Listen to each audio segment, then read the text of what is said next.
இனிமே எல்லா கான்ட்ராக்டும் உனக்கு தான். இதை போய் வெளில சொல்லிட்டு தெரியாத. அப்புறம் மற்ற விஷயத்தெல்லாம் பாண்டிகிட்ட பேசிக்க. தலைவர் சொல்றத ஃபாலோ பண்ணிக்கிறேன். ரொம்ப நன்றிங்கண்ணே, ரொம்ப நன்றிங்கண்ணே. அப்படியே தலைவர்கிட்ட ஒரு வார்த்தை சொன்னீங்கன்னா ரொம்ப நல்லா இருக்கும். என்னையா? அப்ப நான் யாரியா?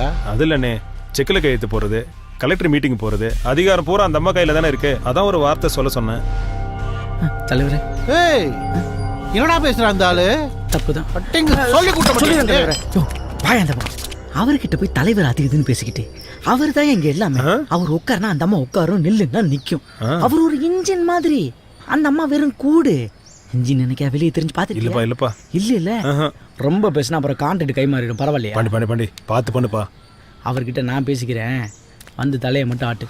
தலைவர்னு சொல்றோம், இதுக்கு மேல என்ன எதிர்பார்க்கிறாங்க இவங்க? அந்த அம்மா நல்ல குணவதி, உதவின்னு வர்ற எல்லா ஊருக்காரங்களுக்கும் நல்லது பண்ணுது. ஆனா இந்த ஆளு அந்த அம்மாவை இங்க வர விடாம கண்டதுக்கெல்லாம் காக்கா ஓட்டிக்கிட்டு இருக்கான். சரியா சொன்னேக்கா. போய் இதெல்லாம் அந்த அம்மா கிட்ட சொல்றது? தலைவரே, மானடா போய் உள்ள குப்பையில வெளில கொண்டு முதல்ல ஒன்னதான் அள்ளி வெளியே கொட்டணும். இந்த அள்ளி போட்டுறோம் தலைவரே. வாங்க வாங்க குட்டி. ஐயா வணக்கம் ஐயா. ராகிலா நல்லா இருக்கேன் ஐயா. ராகிலா இருக்கா? நல்லா இருக்கேன். இந்த வீடு விஷயமா தானே? ஆமாங்க ஐயா. வாங்க இதோ வரேன். உள்ள உட்காந்து பேசுவோம். வாங்க வரம் தலைவரே. போ போ. ஆட அனுப்பியாச்சு தலைவர். மகிழ்ச்சி. கணேசா லிஸ்ட்ல பேர் இருக்கான்னு பாரு. என்ன புரட்டிக்கிட்டு இருக்க? இல்லைன்னா சேர்த்துக்க. இருக்குங்க. எவ்வளவு ஒதுக்கி இருக்கு? 2,10,000 ஆடேங்க அப்பா, நல்ல பெரிய காரை வீட கட்டி வயசான காலத்துல குழு குழு படுத்து தூக்கு. ரொம்ப சந்தோஷம் ஐயா. இருக்கட்டும் இருக்கட்டும். அப்புறம் மற்ற விஷயம்லாம் பாண்டி சொல்லுவேன், கேட்டுக்க. இவன் தலைவரா இவன் பொண்டாட்டி தலைவரான்னு தெரியல. கொடுக்கறது அரசாங்க காசு, அதை கொடுக்கறதுக்கு இப்படி பண்றானுங்களே. மழைனால ரொம்ப பாதிப்பாயிருக்கு சார். அந்த விஷயத்தை கொஞ்சம் சீக்கிரமா முடிச்சு கொடுத்தீங்கன்னா கொஞ்சம் நல்லா இருக்கும். வணக்கம்ப்பா. இங்கே பாருங்க, நல்லா செயல்படுற பஞ்சாயத்து தலைவர்கள் யாருக்கும் எதையும் பெண்ணி வைக்கக்கூடாதுங்கிறது எங்களோட பாலிசி. அதனால வணக்கம்மா. வணக்கம். அதனால இந்த பட்டா சிட்டா மற்ற டீட்டெயில்ஸ் எல்லாம் உடனே கொண்டு வந்து தர சொல்லுங்க. எவ்வளவு சீக்கிரம் முடியுமோ அவ்வளவு சீக்கிரம் செஞ்சு கொடுத்தா. ஒன்று தெரிஞ்சுக்கமா, ஓட்டு போட்டு உன்னதான் தலைவியா தேர்ந்தெடுத்திருக்காங்க. அந்த இடத்துல உன் புருஷன் உட்காந்தா கேலி பண்ண தான் செய்வாங்க. புரியுதா? கலெக்டர் வரைக்கும் கம்ப்ளைண்ட் போகாம பாத்துக்குங்க. போச்சுன்னா பிரச்சனை உங்களுக்கு தான். இதை போன்லயே சொல்லியிருக்கலாமே தலைவரே. என்ன இருந்தாலும் மரியாதை நடக்கல சார். துரிதமா செயல்படுற தலைவர்களுக்கு செஞ்சு கொடுக்கறதுல எங்களுக்கும் சந்தோஷம் தான் தலைவரே. வாங்க தலைவரே. சரிங்க வாங்க. என்னம்மா? வணக்கம் சார். வணக்கம்மா. என்ன தலைவரை காணோம், நீங்க மட்டும் வந்திருக்கீங்க? பாத்துக்கங்கம்மா. வணக்கம் அண்ணே, நல்லா இருக்கீங்களா? பண்பழகி, வீட்ல எல்லாம் நல்லா இருக்காங்களா? வணக்கம்மா. நல்லா இருக்கேன். அப்புறம் என்னம்மா, போன மீட்டிங்லயும் பிடிஓ புருஷனை பத்தி கம்ப்ளைண்ட் பண்ணாரு, இப்போ கிண்டல் பண்ணிட்டு போறாரு. என்ன நடக்குது? ஒன்றும் இல்லைண்ணே, வேலையை பிரித்து கொடுக்கறதுல வயசு கூட கொஞ்சம் ப்ராப்ளம். அதான் என்னென்ன பண்ணுறது. ஏமா நிர்வாகத்தில் புருஷனை தலையிட விடுற? இதோ பாருமா பண்பழகி, மக்கள் ஓட்டு போட்டு ஜெயிக்க வச்சது ஒண்ணு. அரசு 50% இடஒதுக்கீட பெண்களுக்கு கொடுத்துருக்கிறதுக்கு பின்னாடி மிகப்பெரிய எதிர்பார்ப்பே இருக்கு. காந்தி, பெரியார், அண்ணா மாதிரியான பெரிய தலைவர்கள் உருவாக்கின சமுதாய மாற்றத்தை கொண்டு வரதுல இது முக்கிய பங்கு வகிக்குது. இந்த ஊர்ல ஆயிரக்கணக்கான பொண்ணுங்க இருந்தாலும் மக்கள் ஒன்னதான் பஞ்சாயத்து தலைவியை தேர்ந்தெடுத்திருக்காங்க. இது எவ்வளவு பெரிய வாய்ப்பு தெரியுமா? நீ மட்டும் சரியா செயல்பட்டா உன் கிராமத்துக்கு தேவையான எல்லா நல்ல வசதிகளையும் உடனடியா நிறைவேற்றலாம். பதவி இருக்குண்ணே, ஆனா இதோ பாருமா, மக்கள் உன்னை மதிக்கணும்னா, மனசார தலைவியா ஏத்துக்கணும்னா களத்துல இறங்கி வேலை செய்யணும். ஒரு தெருவில் தண்ணி பிரச்சனையா, லைட் எரியலையா, ரோடு சரியில்லையா, கழிவுநீர் சரியா போகலையா, இல்ல பெண் பிள்ளைங்களுக்கான டாய்லெட் இல்லையா, இப்படி எல்லாத்துக்கும் உன்னால உடனடியா நேரடியா தீர்வு கொடுக்க முடியும். இப்படிப்பட்ட அதிகாரம் உலகத்துல வேற யாருக்குமே கிடைக்காது. நீ மட்டும் உன் வேலையை சரியா செஞ்சா மக்கள் உன்னை மனசார தலைவியா ஏத்துப்பாங்க. கரெக்டு தானே, அதிகாரம் இருக்கு, மெம்பர்ஸ் யாரும் எனக்கு சப்போர்ட் பண்றதில்ல. இதுல எங்க வீட்டுக்காரர் வேற. இந்த பிரச்சனை உனக்கு மட்டும் இல்லம்மா, தமிழ்நாட்டில் இருக்க எல்லா பெண் ஊராட்சி மன்ற தலைவர்களுக்கும் இதான் பிரச்சனையே. அவங்கள பேரளவில் தலைவராக வச்சுக்கிட்டு அவங்க வீட்டில் இருக்க ஆம்பளைங்க தான் முடிவெடுக்கிற அதிகாரத்தையும் பதவி சுகத்தையும் அனுபவிச்சுட்டு இருக்காங்க. அண்ணன், தம்பி, அப்பா, கணவன், இப்படி யாரோ ஒருத்தர் தான் தலைவராக செயல்பட்டு இருக்காங்க. இது அண்ணனோட பிரச்சனையே. ஒன்று மட்டும் ஞாபகம் வச்சுக்கோமா, எப்போவுமே மற்றவங்க நம்ம கிட்ட அதிகாரத்தை அவ்வளவு சீக்கிரம் கொடுத்துட மாட்டாங்க. நாம தான் அதை தக்க வச்சுக்கணும். அரசாங்கம் உனக்கு அதிகாரம் கொடுத்துருக்கு. மக்களும் ஓட்டு போட்டு தலைவிங்கிற அதிகாரத்தை கொடுத்துருக்காங்க. அந்த அதிகாரத்தை உறவுங்கிற பேர்ல மத்தவங்க உன்கிட்ட இருந்து தட்டி பறிக்காம பாதுகாத்து உன் கடமையை நீ நிறைவேற்றணும். புரியுதுண்ணே, இனிமேல் கவனமா நடந்துக்கிறேன். உனக்கு ஒரு உண்மையை சொல்றேன், தெரிஞ்சுக்கோ. உலகத்திலே சிறந்த நிர்வாகிகள் யாருன்னா அது பெண்கள் தான். சிக்கலான நேரத்துல கூட சரியான முடிவு எடுக்கக்கூடிய திறமை உள்ளவங்க. ஆனா இந்த ஆணாதிக்க சமுதாயம் அதை அவங்களே நம்ப விடுறதில்ல. தமிழ்நாட்டில் இருக்க 12,500 பஞ்சாயத்துல சிறந்த 25 பஞ்சாயத்து எதுன்னு பாத்தீங்கன்னா அது பெண்கள் நிர்வாகம் பண்ற பஞ்சாயத்து தான். அப்படிப்பட்ட ஒரு தலைவியா நீ வரணும்னு ஆசைப்படுறேன். முதல்ல நீ உன் திறமையை நம்பு. நிச்சயம் நீ ஒரு நல்ல தலைவியா வருவ.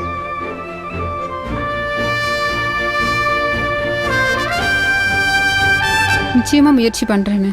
அடுத்த ஆள் யாருன்னு பாரு. வாங்க, தலைவர் கூப்பிடுறாரு. கணேஷ், நான் பண்பழகி பேசுறேன். அந்த அக்கா வந்துட்டாங்களா? வந்தா உட்கார சொல்லுங்க. அவர் இருக்காரா? இருங்க, ஆபீஸ் தான் வந்துட்டு இருக்கேன்.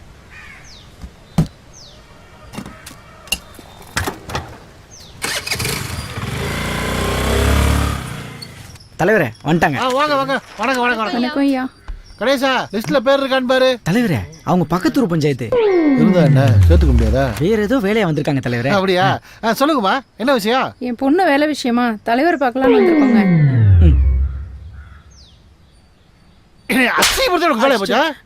தலைவரே, இதை பாருங்கம்மா, இது பொம்பளை வார்டு. அதனாலதான் என் முட்டாடி கழுதை நிப்பாடி ஜெயிக்க வச்சிருக்கேன். இல்லைன்னா நான் தானே தலைவர். என்னடா? இல்ல, ஆமா தலைவரே. வா கண்ணு, வந்து ரொம்ப நேரம் ஆச்சா? வாங்கக்கா. இவர் எதுவும் சொன்னாரா? போங்க. நீங்க என்ன பண்ணிட்டு இருக்கீங்க இங்க? போங்க. அக்கா, நீங்க உட்காருங்க. நீ என்ன பண்ணிட்டு இருக்கீங்க? எனக்கு வந்து சேருங்க பாரு. போ. பாப்பாவோட டீட்டெயில்ஸ் கொடுங்கக்கா. நீங்க என்னம்மா படிச்சிருக்கீங்க? பிகாம் முடிச்சிருக்கிறேன். ம், சரி கொடுங்க.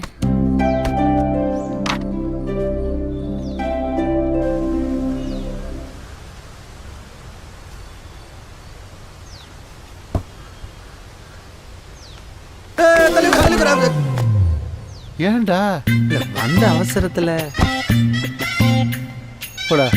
சாரி தலைவரே. தள்ளி உட்காரா. போயாயோ, இதுக்கு மேல எங்க தள்ளுறது? அந்த சேர்றா இவர். கணேசனே, அம்மா இந்தாங்க, இதான்னு பாருங்க. உங்ககிட்ட எத்தனை வாட்டி சொல்லியிருக்கேன், நான் இல்லாத நேரத்துல ரூம் ஓபன் பண்ணாதீங்கன்னு. என்னம்மா பண்ண சொல்றீங்க? உங்க வீட்டுக்காரா போயிட்டாரு, சொல்ல முடியல. எல்லாம் ஒரே மாதிரி தான் இருக்கீங்க, போங்க. அக்கா, பஞ்சாயத்துல எங்களால வேலையெல்லாம் வாங்கி தர முடியாது. ஆனா கலெக்டர் கிட்ட ரெக்கமெண்ட் பண்ணலாம். பாப்பாவோட டீட்டெயில்ஸ்லாம் கொடுத்துட்டு போங்க. என்னால முடிஞ்ச வரைக்கும் முயற்சி பண்றேன். ஆனா என்னையும் நம்பிட்டு இருக்காதீங்க. சரிக்கா, நான் பாத்துக்கிறேன். சரிங்கம்மா, நாங்க வரோம். சரிக்கா, வரேங்க. வாங்க. பார்த்து செய்யுங்க. சரிங்கக்கா, நான் பாத்துக்கிறேன். என் குடும்பத்துக்கு ரொம்ப உதவியா இருக்கும். வரோம். வரேங்க்கா. சரி கண்ணு, என்ன நினைச்சிட்டு இருக்க நீ? கண்டதுக்கெல்லாம் கையை நீட்டுற, காக்கா ஓட்டுறன்னு ஊரே நீ அசிங்கப்படுத்திட்டு இருக்கு. இப்படியே போயிட்டு இருந்தீங்கன்னா நான் தான் ஜெயிலுக்கு போன பாத்துக்க. ஏற்கனவே என் இடத்துல உட்காந்துட்டு நீ தான் ராஜ்யம் பண்ணிட்டு இருக்கன்னு எல்லாரும் பேசுறாங்க. இது மட்டும் கலெக்டர் வரைக்கும் போச்சு, நான் தான் கம்பி என்ன பாத்துக்க. ஏய், எங்கடி உள்ள போற? போடி. வீட்டில் போய் மாட்டை பாரு. நாட்டை நாங்க பாத்துக்கிறோம். போடி வா. போனியலா? உங்களைத்தான் கேக்குறேன், போனியலா?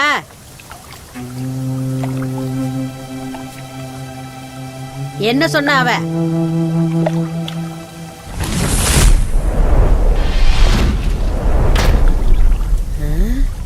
அப்படியா சொன்ன அவன்?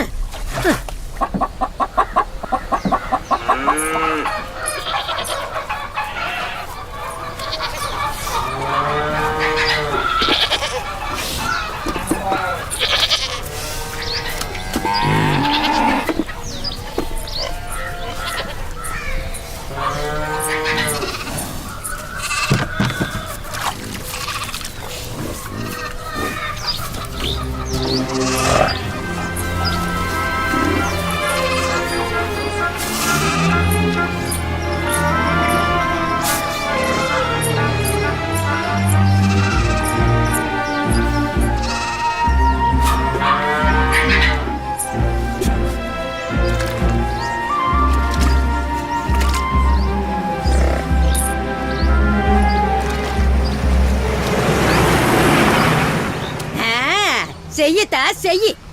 இந்த மாட்டுக்கு புண்ணாக்கும் தவிடு வைக்கிறதுக்கு தான் உன்னை பஞ்சாயத்து தலைவியா நிக்க வச்சு ஜெயிக்க வச்சோம். அத்தா என்னத்தா உள்ள வாங்கத்தா. ஆமா, உன் வீட்டுக்கு விருந்து சாப்பிடறதுக்கா வந்திருக்கேன் நானு. எங்கடி உன் புருஷன்? விளக்க மாத்து கட்ட. என்னாச்சு, என்ன விஷயம்? ஏன் கேட்க மாட்ட? காத்தடிச்சு மழை பெஞ்சா ஊடெல்லாம் ஒழுகுது, இருக்க முடியல. சரி, ஒரு காரை வீட்டா கட்டிக்கிறலாம்னா அம்புட்டு காசுக்கு நாங்க எங்க போறது? சரி, நல்ல வீடா கட்டிக்கன்னு சொல்லி கவர்மெண்டே காசு கொடுக்குது. அத வாங்கி குடுக்கறது தான் உன் வேலை. இடையில உன் புருஷனுக்கு என்னடி வேலை? என்ன வேலைன்னு கேக்குறேன். எதோ சொன்னாலும் அந்த பாண்டி பையில பாத்துக்கங்கிறானா அந்த பையன் என்ன என் புருஷனுக்கு? உனக்குள்ள அதிகாரத்தை உன் புருஷனுக்கு கொடுக்க சொல்லி யாரு உனக்கு அந்த அதிகாரத்தை கொடுத்தது? சொல்லுதா, இது எவ்வளவு பெரிய தப்பான விஷயம்னு உனக்கு தெரியுமா? இதெல்லாம் நல்லதுக்கு இல்ல, பாத்துக்க. நல்லா யோசிச்சு பாரு. வீடு மாதிரி தானே பஞ்சாயத்தும். என்ன, வீடு சின்னது, பஞ்சாயத்து பெருசு. நிர்வாகம் ஒண்ணுதானே. நிர்வாகத்தை நல்லபடியா நடத்த முடியுங்கிற நம்பிக்கையில தானே தேர்தல்ல நின்ன. அந்த நம்பிக்கையில தானே நாங்க உன்னை ஜெயிக்க வச்சோம். உன் புருஷன் அங்க உட்காந்து அதிகாரம் பண்ணிட்டு தெரியறான், நீ இங்க உட்காந்து தோடு புனக்கு கலக்கிக்கிட்டு இருக்க. என்ன தைரியம் அவனுக்கு? கார வீடா கட்டி குளுகுளுன்னு படுத்து தூங்க சொன்னானா அவன் புருஷன்? சொல்லி வச்சிருவான் புருஷன் கிட்ட. விளக்கமாத்து கட்ட பிஞ்சு போயிரும். விளக்கமாத்து கட்ட பிஞ்சு போயிரும். விளக்கமாத்து கட்ட பிஞ்சு போயிரும். ஏண்டா வாட்ஸ்அப்ல வைரலா போயிட்டு இருக்கு தலைவரே. எங்கடா இருக்கு அந்த கிழவி? தலைவரே ஓட்டியா?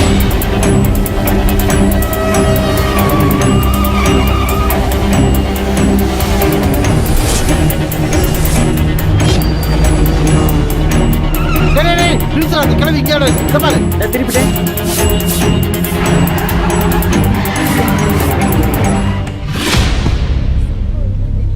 ஏய், நான் இல்லாதப்ப வீட்டுல போய் என் பொண்ணாட்ட சவுண்ட கொடுத்தியா? என்ன பிரச்சனை? என்ன பிரச்சனையா? உன் பொண்டாட்டி உட்கார்ந்து இருக்கிற இடத்துல நீ உட்கார்ந்து இருக்க பாரு, அதுதான் பிரச்சனை. அதெல்லாம் நீ கேட்க கூடாது. ஆமா, யார் நீ? நான் யாரா? ஓட்டு போட்ட நான் கேட்காம வேற யாரா கேட்கணும்? கேட்கறதோட நிறுத்துறேன் பாரு. எங்களை சொல்லணும். உனக்கு என்ன வேணும்? உனக்கு தேவையானதான் நடக்குது இல்ல? யாரு எங்க உட்காந்து செஞ்சா உனக்கு என்ன? யாரு எங்க உட்காந்து செஞ்சா எனக்கு என்னவா? இவன் அல்ல கைதானே. உனக்கு பதிலா இவனை போய் ஒண்ணுக்கு இருக்க சொல்லு பாப்போம். பேசாத. முடியாதுல்ல ரச. அப்படித்தான். உன் அண்ணன் மக டாக்டர், அவ புருஷனா போய் ஆபரேஷன் பண்ணிக்கிட்டு இருக்கான். உன் தங்கச்சி டீச்சர் தானப்பா, உன் மாப்பிள்ளையா போய் பிள்ளைங்களுக்கு பாடம் நடத்திக்கிட்டு இருக்கான். ஆனா பொண்டாட்டிய ஜெயிக்க வச்சுட்டு நான் தான் தலைவருன்னு பேயா அலையறது. உங்களுக்கு வெக்கமாவே இருக்காதா? ஆம்பளை செய்யற வேலைய பொம்பளை செஞ்சானா அது பொம்பளைக்கு பெருமை. ஆனா பொண்டாட்டி பதவியில ஆம்பளை உட்கார்ந்து இருக்கிறது பெருமை இல்லடா, எருமை. இன்னொரு தடவை உன்ன நான் அந்த பஞ்சாயத்து ஆபீஸ் பக்கம் பார்த்தேன், விளக்கமாறு பிஞ்சு போய் புடுக்கிற மாதிரி கேள். உனக்குதான் வண்டிய இந்த எடுத்துட்டேன்.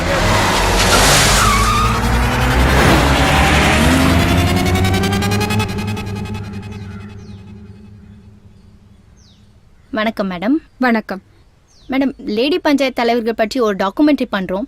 அது குறித்த சில விளக்கங்களை கேட்டு தெரிஞ்சுக்கலாம். தாராளமா.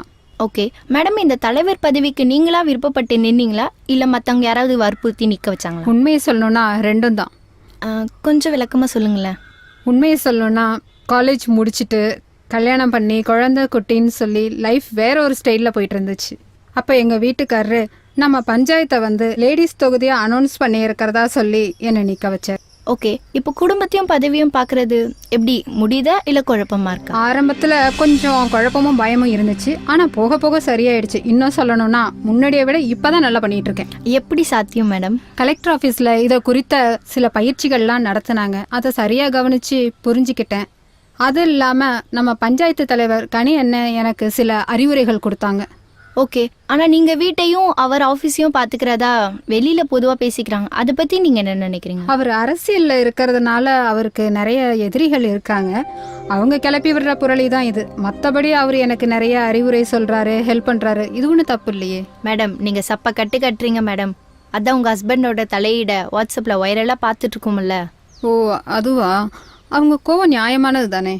அவர் அரசியல்ல இருக்கிறதுனால அந்த துறை சார்ந்த அனுபவமும் நான் அவரோட மனைவிங்கிறதுனால என்னை பாதுகாக்கணும் வழி நடத்தணும்னு அவர் நினைக்கிறாரு.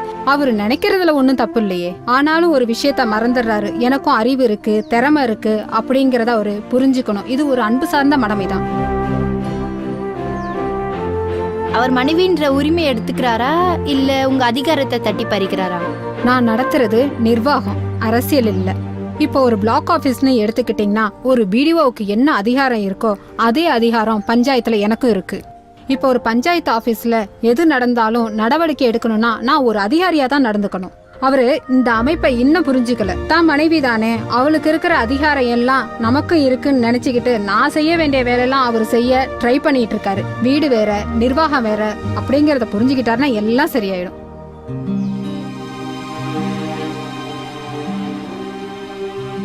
தெளிவா பேசுறீங்க மேடம். எப்படி சமாளிக்க போறீங்க? இப்போ நான் பரவாயில்ல, என்னை மாதிரி இருக்கிற நிறைய பொண்ணுங்களுக்கு வீட்ல அப்பா, அண்ணன், தம்பி, மாமனார்னு ஆண்களோட தலையீடு நிறைய இருக்கு. இதனால அவங்க ஆபீஸ் கூட வர முடியாம போகுது. பொதுவா அவங்க என்ன நினைச்சிட்டு இருக்காங்கன்னா இந்த இடஒதுக்கீடு, பதவி இதெல்லாமே அவங்களோட அதிகாரத்தை அவங்க நமக்கு ஏதோ விட்டு கொடுக்கற மாதிரி நினைக்கிறாங்க. நடைமுறையில அப்படிதானே மேடம் இருக்கு.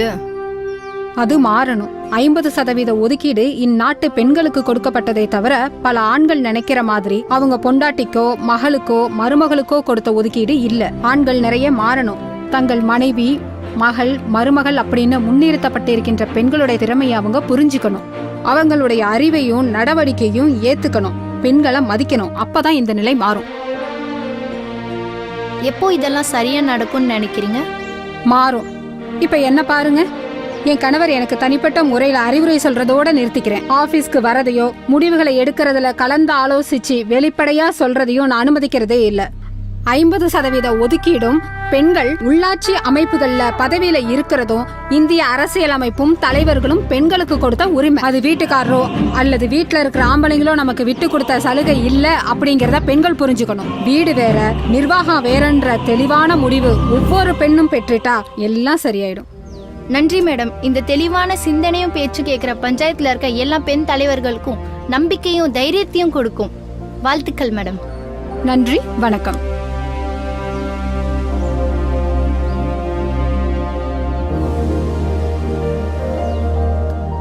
தலைவரே, எல்னி போட போய் தலைவர் கூடுறா.